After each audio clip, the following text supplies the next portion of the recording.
حضرت ابو درداء رضی اللہ تعالیٰ عنہ فرماتے ہیں کہ ایک مرتبہ حضور اقدس صلی اللہ علیہ وآلہ وسلم نے آسمان کی طرف نگاہ اٹھائی اور یہ فرمایا کہ اس وقت علم دنیا سے اٹھ جانے کا وقت منکشف ہوا ہے۔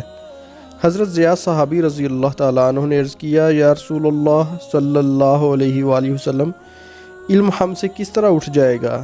ہم لوگ قرآن شریف پڑھتے ہیں اور اپنی اولاد کو پڑھاتے ہیں، اور وہ اسی طرح اپنی اولاد کو پڑھائیں گے اور سلسلہ چلتا رہے گا۔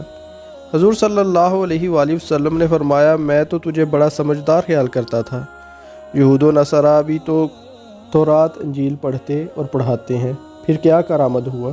ابو درداء رضی اللہ تعالیٰ عنہ کے شاگرد کہتے ہیں کہ میں نے دوسرے صحابی حضرت عبادہ رضی اللہ تعالیٰ عنہ سے جا کر یہ قصہ سنایا۔ آپ نے فرمایا کہ ابو درداء رضی اللہ تعالیٰ عنہ سچ کہتے ہیں، اور یہ میں بتاؤں کہ سب سے پہلے کیا چیز دنیا سے اٹھے گی؟ سب سے پہلے نماز کا خشوع اٹھ جائے گا۔ تو دیکھے گا کہ بڑی مسجد میں ایک شخص بھی خشوع سے نماز پڑھنے والا نہ ہوگا۔ حضرت حذیفہ رضی اللہ تعالیٰ عنہ جو حضور صلی اللہ علیہ وآلہ وسلم کے رازدار کہلاتے ہیں، وہ بھی فرماتے ہیں کہ سب سے پہلے نماز کا خشوع اٹھایا جائے گا۔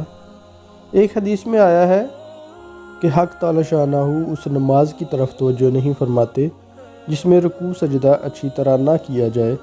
ایک حدیث میں ارشاد نبوی صلی اللہ علیہ وآلہ وسلم ہے کہ آدمی 60 برس تک نماز پڑھتا ہے مگر ایک نماز بھی قبول نہیں ہوتی۔ کبھی رکوع اچھی طرح کرتا ہے تو سجدہ پورا نہیں کرتا، سجدہ کرتا ہے تو رکوع پورا نہیں کرتا۔ اللہ تعالی ہمیں خشوع خضوع کے ساتھ نماز پڑھنے کی توفیق عطا فرمائے، آمین۔